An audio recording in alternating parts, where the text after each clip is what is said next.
বৃষ্টি মানেই বিকেল হলে ভাজা পোড়া কিছু খাওয়া, চটপটা কিছু খাওয়া, কি বলেন? আমার তো আসলে এরকম একটা ক্রেভিং হয়। আর কার কার হয় একটু বলেন তো। আসসালামু আলাইকুম, ওয়েলকাম সবাইকে লাতাররসুইতে। আজকে আপনাদের সাথে মূলত একটা পাকোড়া রেসিপি শেয়ার করব। বৃষ্টি মানেই ভাজা পোড়া পাকোড়া। তাহলে চলুন খুব সহজেই কিভাবে সিদ্ধ আলু দিয়ে একটা মজাদার পাকোড়া তৈরি করে নেওয়া যায় তারই একটা রেসিপি আজকে আপনাদের সাথে আমি শেয়ার করি। আমি প্রথমে একটা মিক্সিং বোলে নিয়ে নিয়েছি পেঁয়াজ। এখানে 1 কাপের থেকে সামান্য একটু কম রয়েছে। পেঁয়াজগুলিকে আমি কেটে নিয়েছি, খুব বেশি চিকন করে কাটিনি, আবার খুব বেশি মোটা করেও কাটিনি। আর এখানে আছে 1/4 কাপ পরিমাণ ধনেপাতা কুচি আর কি, আর আছে কাঁচামরিচ কুচি, আর সেই সাথে আছে টালা জিরা গুঁড়া 1/2 চা চামচ পরিমাণ, আর এখানে আছে 1 কোয়া রসুন আমি ছেঁচে নিয়েছি, হলুদ গুঁড়া 1 চা চামচ পরিমাণ, লাল মরিচের গুঁড়া সামান্য, আর লবণ স্বাদ মতো, আর সেই সাথে আছে গরম মশলা 1/2 চা চামচ পরিমাণ। সব কিছু ভালোভাবে আমি হাত দিয়ে একদম কষলে মিক্স করে নিয়েছি। এখন মেইন যে উপকরণ সেটা হচ্ছে সিদ্ধ আলু।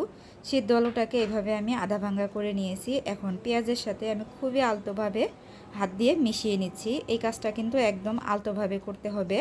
মাখানোর সময় একটা জিনিস খেয়াল রাখতে হবে, আলুটা যেন ভেঙে না যায়।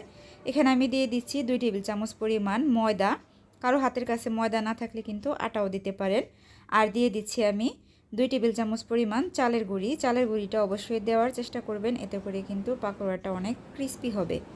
আর কেউ যদি চান এখানে কিন্তু আরও 2 টেবিল চামচ পরিমাণ বেসনও দিতে পারেন।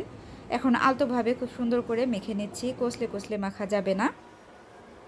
সুন্দর করে মেখে নেওয়ার পরে আমি অল্প অল্প পানি দিচ্ছি আর সুন্দর করে মিশ্রণটাকে মিশিয়ে নিচ্ছি। এখানে কিন্তু ডিম ব্যবহার করা যাবে না, ডিম দিলে কিন্তু পাকোড়াটা ক্রিস্পি হবে না, নরম হয়ে যাবে। আর দেখেন আমি এটা মিশিয়ে নেওয়ার পরেও কিন্তু আলুগুলি একদম আধা ভাঙা যে অবস্থায় নিয়েছিলাম সেরকমই আছে। এখন এরকম পাকোড়ার শেপ দেওয়ার মতো অবস্থায় চলে এসেছে। এখন ডুবো তেলে এগুলিকে সুন্দর করে আমি ভেজে নিব।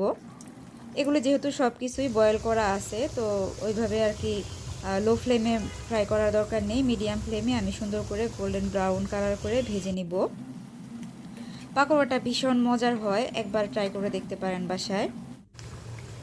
তো পছন্দ মতো কালার চলে আসার পরে এগুলি আমি তেল থেকে উঠিয়ে টিস্যু পেপারের উপরে তুলে নিচ্ছি। আর দেখেন জাস্ট এর কালারটা লোভনীয় লাগছে না? এটা কিন্তু খেতে ভীষণ মজার হয়, তবে যারা ডায়েট করেন, ডায়েটে আছেন, তারা কিন্তু এটা অবশ্যই খাবেন না। সার্ভ করে দিয়েছি আর একটু সাজিয়ে দিয়েছি পুদিনা পাতা দিয়ে। দেখতে দেখুন দারুণ লাগছে মাশাল্লাহ। এটা খেতেও কিন্তু ভীষণ মজার হয়েছিল। আমি যদিও ডায়েটে আছি, আমি কিন্তু 1 পিস ট্রাই করেছি, কারণ আমি কখনোই কোনো রেসিপি ভালো না হলে সেটা আপনাদের সাথে শেয়ার করি না। রেসিপি ভালো লাগলে আমার পেজটাকে ফলো দিয়ে দিবেন আর চ্যানেলটাকে সাবস্ক্রাইব করে নেবেন। আর যদি অলরেডি কাজটা আপনি করে থাকেন, অসংখ্য ধন্যবাদ আপনাকে। আর একটু বেশি ভালো লাগলে ফ্রেন্ডস অ্যান্ড ফ্যামিলির সাথে শেয়ার করতে পারেন।